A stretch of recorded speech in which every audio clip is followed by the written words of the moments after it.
Okay, so question 5 here. Now, in part A, you were asked to find the equation of the line AD. This is a really common question. We often have seen questions similar to this in past papers, and you're going to see them in the homeworks as well. Okay, so finding the equation of the line AD. Hopefully, if you've done that successfully, you would have got minus 2x plus 10. If you've not got that, go back and have a look at it and give me a shout if you can't work out where you've gone wrong.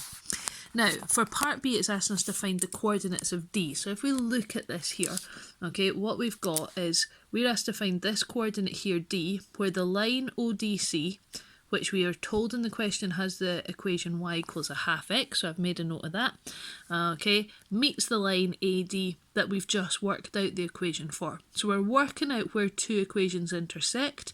It's currently what I'm teaching 4th year. You'll have done it at National 5. To work out where two lines intersect, we use simultaneous equations. Now, we've got two options, okay.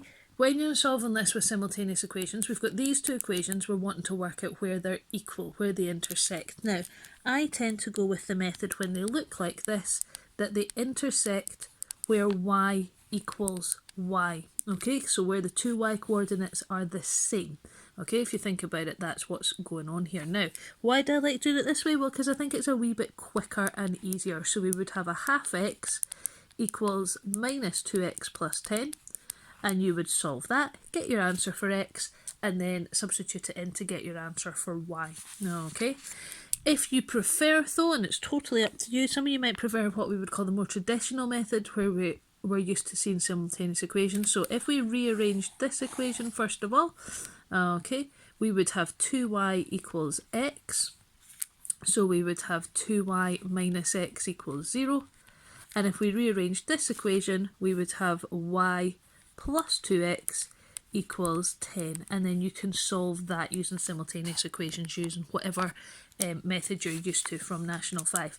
It doesn't matter which method you use, okay, I feel this is quicker, this might be more familiar to you, but either way, you should get out the answer here 4-2, and again, if you don't, let me know and we can work on where you might have gone wrong. Now, if we go back to here and look at question C asks us, find the area of the square ABCD. So now we're being asked to find the area of a square. So think about what do we do to find the area of a square.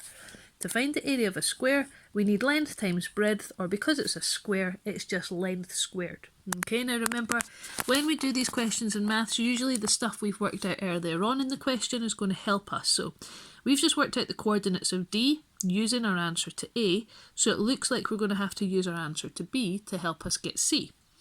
So we've got the coordinate of D now, that was 4-2, and in the question we've also been given the coordinate of A. That coordinate there is 3-4. So we've got two coordinates, we've got 3-4 and we've got 4-2, and together they form one of the sides of the square. So if you use the distance formula on this to get that length, and then obviously you're just going to have to square it to get the area.